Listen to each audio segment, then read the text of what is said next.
y a très longtemps, un jeune homme observait les bancs de poissons aiguilles qui sautaient dans les vagues. Fika Fika, c'était son nom, se demandait comment pêcher ce poisson à la forme étrange, trop fragile pour être pris à l'hameçon. Il en parlait souvent à Kawasi, sa mère, qui désespérait de ne pouvoir l'aider. Un jour pourtant, les génies leur vinrent en aide. Kawasi fit un rêve qu'elle raconta à son fils. Fika Fika devait chercher dans la forêt des feuilles de sécopalme pour fabriquer une aile qui volerait comme la frégate, l'oiseau divin. Il devait aussi trouver la toile d'araignée qui colle comme le gecko. Elle serait l'appât. Enfin, une fine liane relierait ensemble le ciel, la terre et la mer. Les génies se donnaient ainsi la main pour permettre aux hommes de pêcher comme les oiseaux.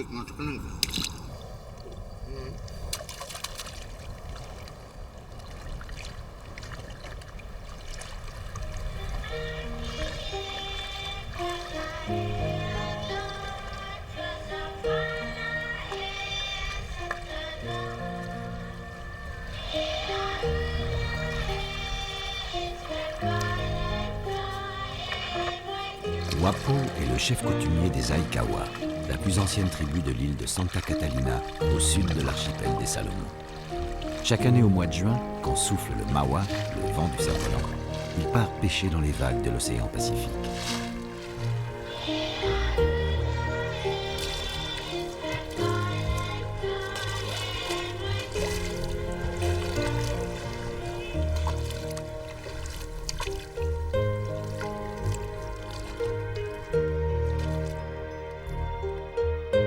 À 2000 km au nord-est de l'Australie, les lointaines îles Salomon sont entrées de façon tragique dans l'histoire un jour d'août 1942. La terrible bataille de Guadalcanal inversa le cours de la guerre du Pacifique, mais beaucoup de Mélanésiens périrent d'avoir pris le parti des Américains contre l'occupant japonais. Aujourd'hui, dans le silence des profondeurs marines, seules quelques épaves témoignent encore de cette époque de fer et de feu.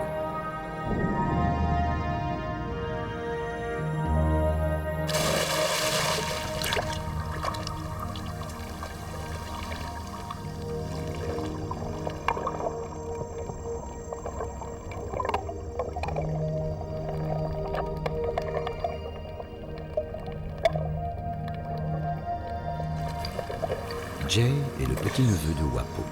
À 11 ans, il ne connaît que la pêche sous-marine qu'il pratique tous les jours avec son copain Gaspard.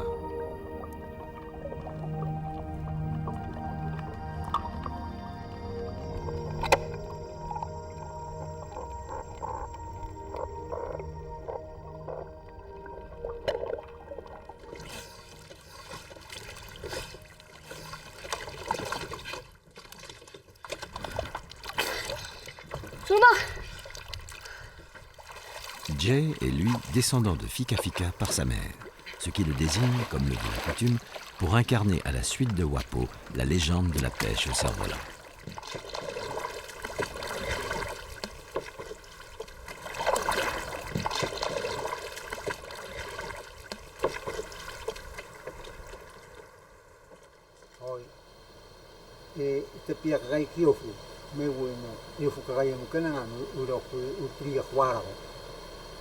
Lo quería jugar o que era me jugar hoy que me gustan a gaya que jugar hoy que toma maro de kana pai mi kamaro na burungia makaruya ka ngaiwanga me ke buine tano sinaka me buina roku ko pania sunsunungan ya ka sunsunungan yang nani sapai hoy una nakaro kinatan ka tu preferis makiaro ngaro makan ngayakan isi-isi yang ke maten lokasi yang sana ya kan tertentu oh maten isi-isi yang pun akan ngaya ke oktober tahun akan itu ya rau ya puluh mai ya rau ya puluh tentu makan yang betul apa ini yang oh mako kasi o gatiru ke yo krok to makan ke ai koro to makan kiro ke ara makan ke ngani koro ngani urang Ana warta ko okay akan. ai kawa ho kina na wato kinga ka ngat kina ne ugidala kana marokan ho ngana mani toroke kani ngamina amani toroke kani ngamina mani skiri ira kuku gen lawakan nana tahu yana kamani mani matawa mina tahu yana kamani mani pengu sehingga kata ini suri mina wajah taktur mina arif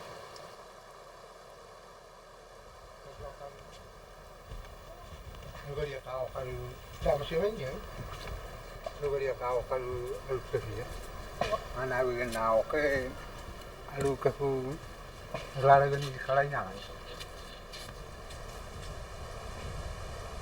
ayah kan kunungirenya ka kenapa nakai kunungirenya ka parisi kunungirenya ka siare mah tere tangge kia Marmai nung mana bukan. marmai nung mai kai kana ke amaro yesikara metangi ako ugidalana Wah. dua ani fatonga karo nai toroyan meta kamaro yako nagini ko to ya kungawa mo ko to ya kungawa dua Al man mata lain akin.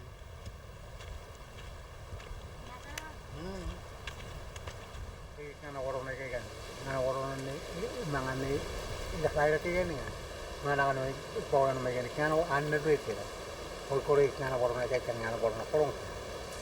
Kaya warong stera kan. Dua kana warong na kan. Ora iya. Aku pa. Una kana warong na korong kan. Iya. Hatong ako warong. Tong. Nawanin ka daw. Ni mani korongan, uri nga mga kumain. Kantanon ka. Kantanon ka. Mira la, mira. Takanang.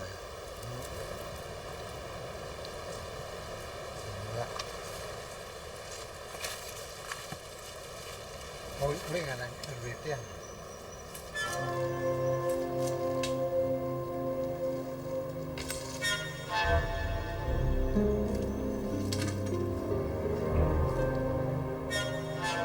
Seule l'araignée Moluckensis intéresse les pêcheurs. Sa toile est incroyablement solide et collante. Contrairement aux autres espèces qui sécrètent une toile ronde et plate, elle tisse une forme cubique. Elle vient se placer en dessous, faisant miroiter son ventre tacheté. Tout prédateur ainsi attiré ne franchira jamais cette barrière de soie et finalement deviendra la proie.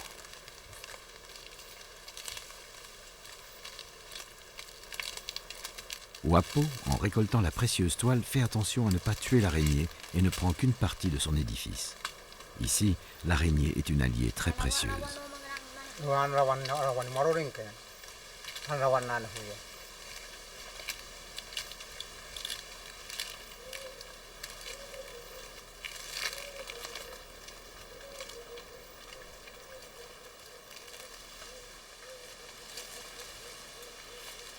Satu ngakalu.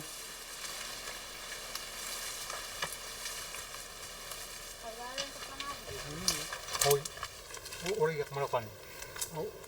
Tata fulora makari kingayak. Ko por menangkan. Ko kiamai. Tata florong awan awan. Hua. Ko to una huya manganan una huya no. Hoy una huya ko ri. Por. Por.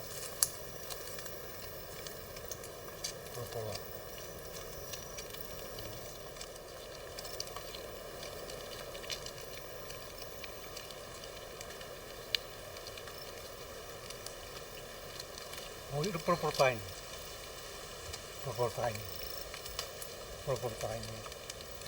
Hoy gusurenya pro ka buku proportain nak. Hoy proportain.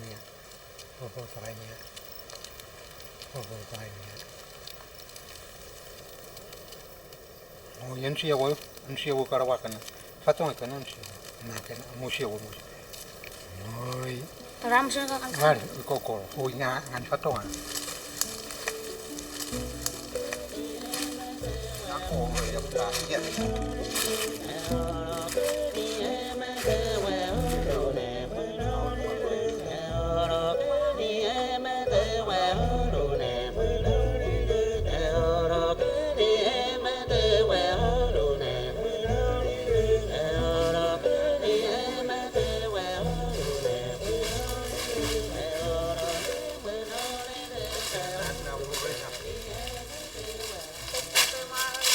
Iya. Nanay wano. Mama ini naon yo kurang kan. Iya kan. Dua ko alam ito. Mo nanay ko kan. Dua. Ore kan. Kay kan nga. Minakalaan. Naon yo kurang kan. Minafani kan kemana fan marabu may nga. Nang kan afana kay kan. Kartapia ka ka na. Mo minafana kay kan kemana. Minafana kay kan kemana fa. Kogi la kan ana nirwa buro nya kan. Tapi huwag may makina. Well, tapi lang may kay kan.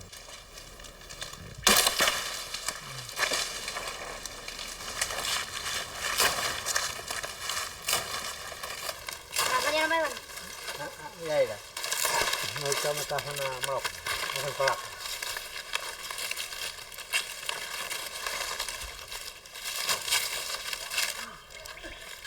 Ako ni kakak ka kaya lang. Iya iya.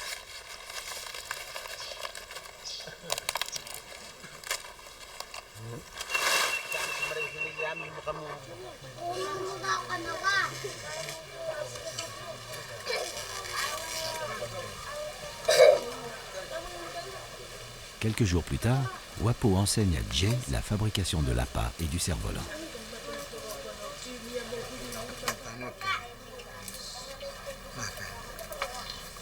La toile d'araignée que Jay a récoltée dans la forêt forme une longue gaine que Wapo extirpe délicatement du bâton qui a servi à la recueillir.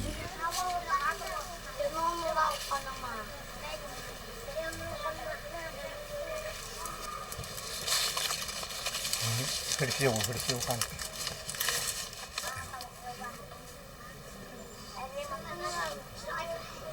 Iya. Nak tama si may pulok yo. Iya. Ayam kan. Elle est repliée plusieurs fois sur elle-même pour lui donner l'aspect d'un petit animal que les poissons tenteront de happer. Sudah. Makan. Sudah. Makan. Funo mai. Tekan tanun kan. Mirana. Tekan tanun kan.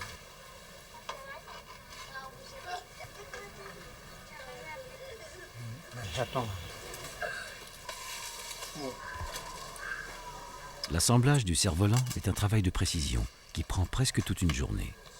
Les feuilles de sécopalme, déjà un peu séchées, sont cousues avec du fil naturel. Puis, elles seront assemblées sur un bâti formé de 3 tiges végétales.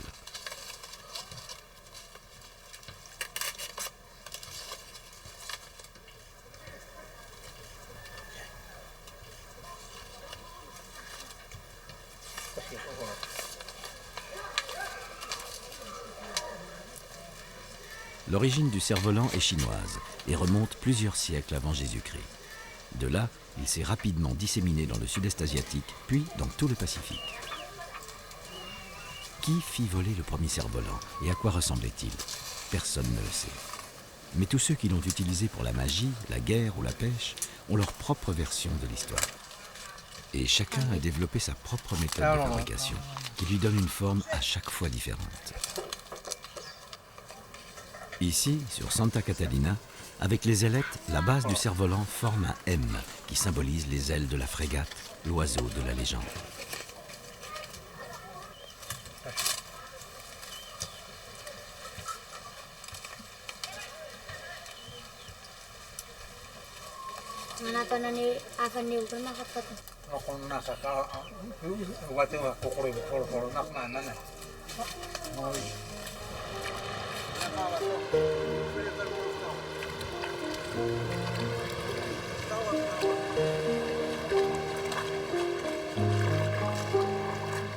Le lendemain, le temps est beau, le mawa souffle. Wapo entraîne Jay à sa première leçon de pêche.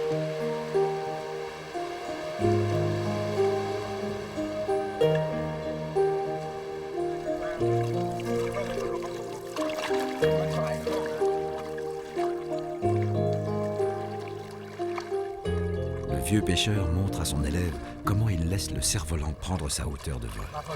Plus le vent est fort, plus le cerf-volant vole haut. En même temps, il règle la ligne pour que l'appât reste porté par le cerf-volant et caresse la crête des vagues. Si on le laisse traîner dans l'eau, le poisson ne s'y intéresse pas.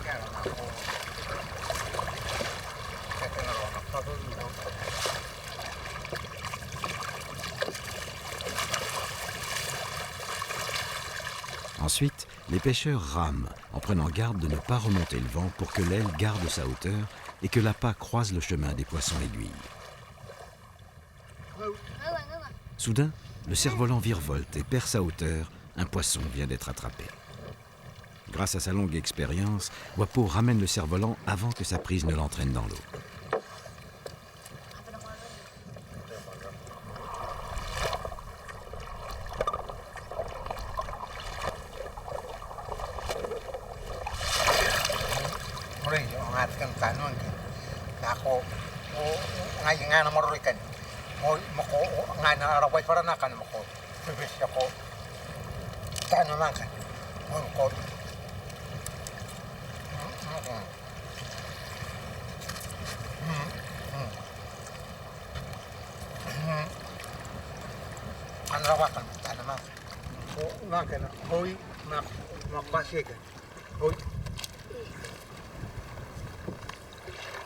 Kasih kira kita kalau kamu apa dulu mau kesini kau mana makan tanah makan mai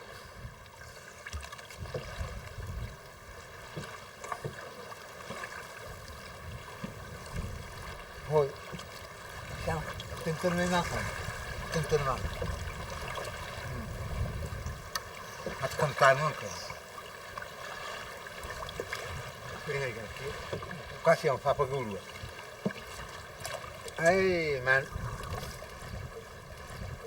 manui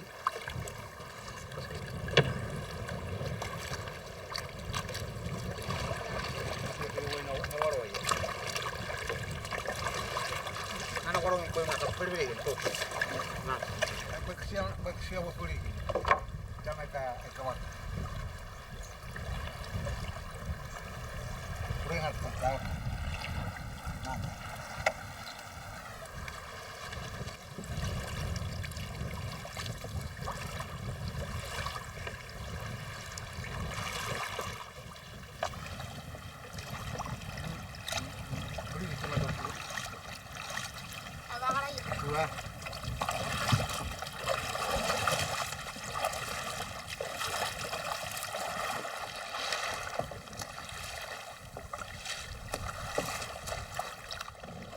Ay, mo kuri akala ko kalu ah.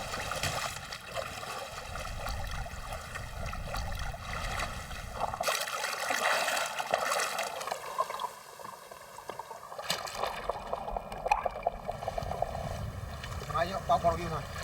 Murah. Ayo, ini siapa? Ini udah apa pun. Mari. Apa pun. Itu kita kok. Udah.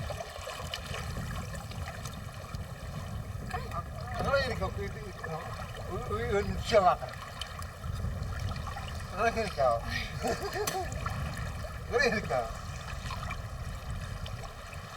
Konun siapa kali kau ni apa ni?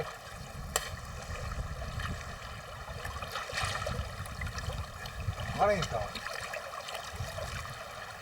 Konun siapa? Mana pun siapa?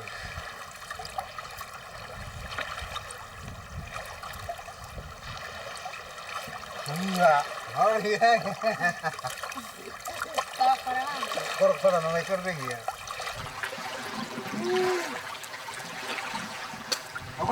Awalnya itu masih ukuran kurina.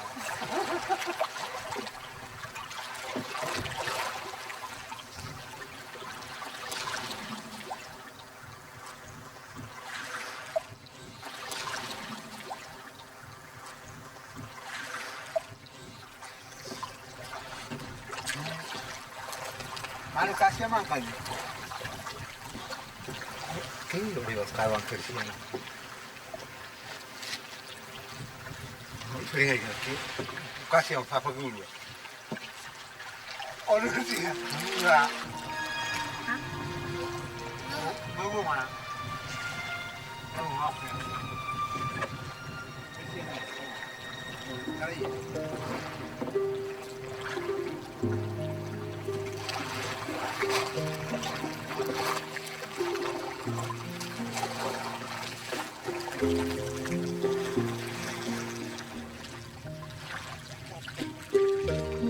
Jay commence à maîtriser tous les éléments de la pêche au cerf-volant.